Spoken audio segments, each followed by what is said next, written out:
আল্লাহর রহম ছাড়া যাবে না কেউ গো জান্নাতে, আল্লাহর দয়া ছাড়া যাবে না কেউ জান্নাতে। দয়া যদি নিতে হয় নামাজ রোজা কইরা লও, দয়া যদি নিতে হয় নামাজ রোজা কইরা লও। লা ইলাহা কালেমা লা ইলাহা ইল্লাল্লাহ। নবীর দয়া ছাড়া নবীর রহম ছাড়া বেহেশতে যাইতে পারবে না। লা ইলাহা ইল্লাল্লাহ কালেমা। এই দরজাটা বন্ধ করে দেন না, মানুষ দেখতে গেলে দরজা বন্ধ করে দেন। কালেমা লা ইলাহা। জান্নাতে যাইবে যারা শান্তিতে থাকবে তারা, জান্নাতে যাইবে যারা শান্তিতে থাকবে তারা। কালেমা লা ইলাহা ইল্লাল্লাহ কালেমা লা ইলাহা ইল্লাল্লাহ। লা ইলাহা ইল্লাল্লাহু মুহাম্মাদুর রাসূলুল্লাহ। সকলে বলি সাল্লাল্লাহু আলাইহি ওয়াসাল্লাম। কি রে মানা কালেমা পড়তে ভয় পাও? জানো কালেমার মর্যাদা কত? কালেমা কেন আসলো? কালেমা কেন পড়লাম? কালেমার বিধিবিধান কি? কালেমা পড়লে কি হয় আপনারা কেউ জানেন না, এই জন্য কালেমার এরকম আওয়াজ এরকম হচ্ছে। সুন্দর মা বোনেরা, কালেমা কি জন্য পড়লাম আমি যদি ব্যাখ্যাগুলি দিতে যাই তাহলে তো আমি ওয়াজ করতে পারবো না। কোনটা বলবার কোনটা থব? আপনার দেশে আমি বেপর্দায় বেশি দেখছি, আমি পর্দার ওয়াজ করব, বেনামাজি দেখছি বেনামাজির ওয়াজ করব, আমি কোন দিকে যাব আমি কিছু বলতে পারছি না, আমি দিশা পাচ্ছি না। ভয় হয় না আর হয়ও না। হেদায়েতের মালিক আমার আল্লাহ। আবু জেহেল, আবু লাহাব, উতবা, সাইবা রাসূলের দেখেও তারা হেদায়েতে আসতে পারে নাই, পারিছে নাকি? হেদায়েতের মালিক আল্লাহ। আমার কথাতে আপনারা হেদায়েতে আসবেন না, আমার আল্লাহ হেদায়েত না দেয়া পর্যন্ত। আবার আসেও যারা আল্লাহ হেদায়েত করে তারা চলে আসে আমার ওয়াজ করাতে। অনেক মানুষ বলে, অনেক দেশে থেকে আমার কাছে ফোন আসে, অনেক মানুষ বলে যে আপা আপনার ওয়াজে অনেক মানুষ নামাজি হয়েছে, পর্দাশীল হয়েছে। আর আমি সাপুরে ওয়াজ করতে গিয়েছি, সামান্য সামনে, বেশি দূরে না। মহিলাটার বয়স 35 বছর। মহিলাটা আমি বেনামাজির ওয়াজ দিয়েছি। এখন ওই মহিলাটা পরে 5 দিন পরে আবার ওয়াজে গেছি। মহিলাটা আমার হাত ধরে বলছে আপারে আমার বয়স 35 বছর, আমি জীবনে কোনোদিন নামাজ পড়ি নাই। আপনার ওয়াজ শুনে আমার এমন ভয় এসে গেছে, কবরের কথা শুনে আমি জেরবার করে 5 ওয়াক্ত নামাজ ধরেছি এবং তাহাজ্জুদ পড়ার জন্য নিয়াত করছি। যেরকম সুবহানাল্লাহ। তাহাজ্জুদ পড়ি একাদিন পড়ি গেছে, এত সহজে হার মানা যায় পারিনি, তাও এই পড়ি একাদিন।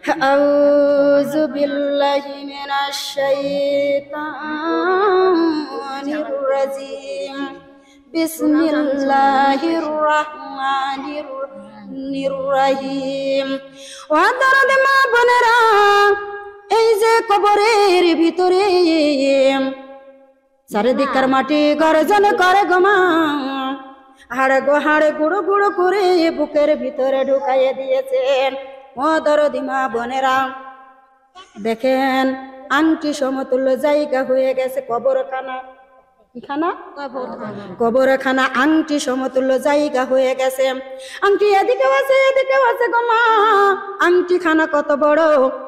দুনিয়ার মেশিনকে যদি আল্লাহর দেওয়া গমগুলা মেশিনকে দিলে আটা করে দেয় না কি করে দেয়? দুনিয়ার মেশিনকে যদি আটা করতে পারে গো মা, তোমাকে আমাকে বুঝি আমার আল্লাহ মেশিনকে আটা করতে পারে না? পারে না? সুন্দর করে খেয়াল করুন ও দাঁড়াতে মা বোনেরা, কবরের ভিতরে মুনকার নাকিরি যাবে। মাররা বুকা মান দিনু কামান নাবিউকা। বেনামাজি বলবে আলাদ্রি আলাদ্রি আফসোস, আমি কিছুই জানি না, আমাকে তোমরা কোনো প্রশ্ন করো না। আমার আল্লাহ ডাক দিয়ে বলবে মুনকার নাকির, আর কোনো প্রশ্ন করা যাবে না। দে আগুনের বিছানা দিয়ে দে, কবরের দরজা জাহান্নামের দরজাটা একাকাল করে দে। আমার বান্দা দুনিয়াতে জান্নাতে থেকে এসেছে, এই কবর হবে তার জন্য জাহান্নাম। এই কবরে কোনো শান্তি পাবে না। মাগো একটা কবরে 99টা সাবে যাবে কয়টা? একটা যদি আসি দাঁড়ায় থাকবো নাকি? বলেন থাকবে নাকি?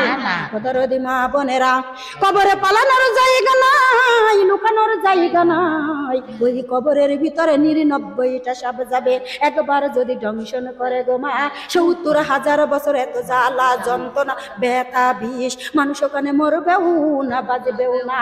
অথচ 99টা সাপ 99 মুখে দংশন করে দিবে। সুম্মুম বুকমুন উমিউন ফাহুম লা ইয়ারজিউন। মাগো বদির ফেরেশতা কবরে চলে যাবে, চোখ আছে দেখবে না, কান আছে শুনবে না, মুখ আছে কথা বলতে পারবে না, মাটির মতো হাতুড়ি হাতে করে দাঁড়া রয়েছে। যখন বেনামাজির মাথার করে ছেড়ে দিবে, 70 গজ খণ্ড বিখণ্ড হয়ে সিলপাটে শব্দ করে 70 গজ মাটির নিচে চলে যাবে। 70 বছর হাঁপাইতে হাঁপাইতে কবরের কিনারে আসিবে। ও দরদ মা বোনেরা, 1 সেকেন্ডের জন্য বেনামাজিকে রেহাই দেওয়া হবে না। 1 সেকেন্ডের জন্য মা বোনেরা বিনা অজরে সুস্থ শরীরে 1 ওয়াক্ত নামাজ কাজা দিলে দরদিরা 2,88,000 বছর জাহান্নামের আগুনে জ্বলা লাগিবে। আর তোমার আমার জীবনে কত নামাজ কাজা বলো তো? বলেন কত নামাজ কাজা? কি নিয়ে যাবেন কবরে?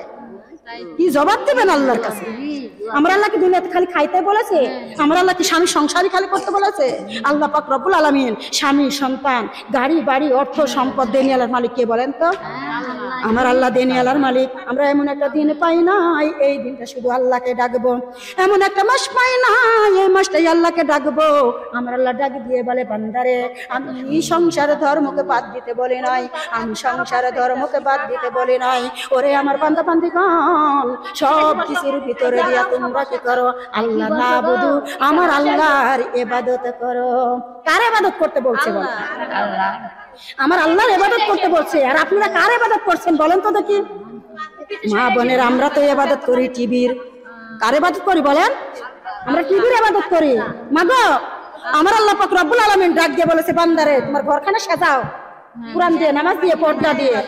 আর তোমার আমার ঘরখানা সাজাইছি স্টার জাল সাজি বাংলা দিয়ে। কি দিয়া? আমি আবার ওই তারা কালমি লাতি ক্লিয়ার আসিস না?